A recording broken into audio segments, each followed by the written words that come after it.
സിറിയയിൽ ആഭ്യന്തര യുദ്ധത്തിന് ശേഷം പലയിടങ്ങളിലും അലയൊലികൾ ഉണ്ടായെങ്കിലും 2020 ശേഷം രാജ്യത്തെ സ്ഥിതിഗതികൾ കൂടുതൽ സമാധാനപരമായിരുന്നു. സിറിയയുടെ സഖ്യകക്ഷികളായ റഷ്യയും ഇറാനും സഖ്യ സംഘടനകളും യുദ്ധങ്ങളിൽ വ്യാപൃതമായതോടെയാണ് സിറിയയിലെ ഷിയ സർക്കാരിനെതിരെയുള്ള സുന്നി വിമതരുടെ മുന്നേറ്റം ആരംഭിച്ചത്. അസദിന്റെ പിതാവായ ഹഫീസ് അൽ അസദിന്റെ മരണശേഷമാണ് 2000-ൽ ബഷാർ അൽ അസദ് സിറിയയിൽ പ്രസിഡന്റായി അധികാരത്തിലേറുന്നത്. ഇസ്രയേലിന്റെയും യുഎസിന്റെയും ശത്രുപക്ഷത്തു നിൽക്കുന്ന ഇറാന്റെയും റഷ്യയുടെയും സഖ്യകക്ഷിയായ സിറിയ. ഇങ്ങനെയാണ് സിറിയയെ ലോകം അടയാളപ്പെടുത്തുന്നത്. 26 വർഷത്തെ ഹഫീസ് അൽ അസദിന്റെ ഭരണവും 24 വർഷത്തെ ബഷാർ അൽ അസദിന്റെ ഭരണവും അവസാനിക്കുമ്പോൾ 50 വർഷത്തെ കുടുംബവാഴ്ചയ്ക്കാണ് ഇതോടെ വിരാമമാകുന്നത്. അറബ് രാജ്യങ്ങളിലുണ്ടായ ഈ പ്രതിഷേധങ്ങൾ സിറിയയിലും വലിയ പ്രതിഷേധത്തിന് വഴിയൊരുക്കി. ജനാധിപത്യം വേണമെന്നും അസദ് ഭരണം അവസാനിപ്പിക്കണമെന്നും ആവശ്യപ്പെട്ട് ആയിരക്കണക്കിന് പേർ സിറിയയിൽ തെരുവുകളിലിറങ്ങി.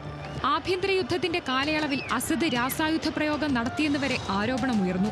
യുഎസ് പ്രസിഡന്റായിരുന്ന ഡൊണാൾഡ് ട്രംപ് അസദിനെ മൃഗമെന്നാണ് വിശേഷിപ്പിച്ചത്. എന്നാൽ രാസായുധ പ്രയോഗം നടത്തിയെന്ന ആരോപണത്തെ അസദ് ഇതിനകം നിരസിച്ചിട്ടുണ്ട്. ആഭ്യന്തര യുദ്ധത്തിൽ നിന്ന് സിറിയയെ അസദിന് തിരിച്ചുപിടിക്കാൻ സഹായകമായത് സഖ്യകക്ഷികളുടെ പിന്തുണയാണ്. സിറിയൻ സൈന്യത്തിനൊപ്പം റഷ്യയും ഇറാനും ഇറാൻ സഖ്യകക്ഷികളും ഒത്തുചേർന്നതോടെ വിമതരെ വടക്കുപടിഞ്ഞാറൻ മേഖലയിലേക്ക് ഒതുക്കപ്പെട്ടു. 2016-ൽ ആഭ്യന്തര യുദ്ധം അവസാനിച്ചെങ്കിലും പിന്നെയും രാജ്യത്തുടനീളം അലയൊലികളുണ്ടായി. 2020-ലെ കോവിഡും പ്രതിസന്ധികളുമെല്ലാം വിമതരെ കൂടുതൽ നിഷ്ക്രിയരാക്കി. റഷ്യയുടെയും ഇറാന്റെയും പിന്തുണയിൽ അസദ് ഭരണത്തെ നേരിട്ടാൽ വിജയം ലഭിക്കില്ലെന്ന് വിമതർ തിരിച്ചറിഞ്ഞു. ഇതോടെ ഇസ്ലാമിസ്റ്റ് സുന്നി വിമതർ വടക്കു പടിഞ്ഞാറൻ മേഖലയിൽ പ്രവർത്തനമൊതുക്കി.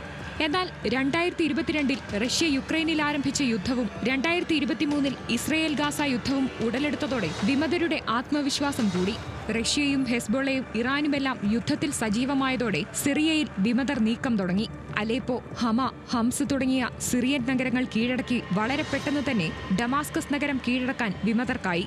50 വർഷത്തെ ഈ കുടുംബവാഴ്ച അവസാനിക്കുമ്പോൾ ഇനി സിറിയയിൽ എന്താണ് സംഭവിക്കുന്നതെന്ന് സൂക്ഷ്മമായി നിരീക്ഷിക്കുകയാണ് ലോകം.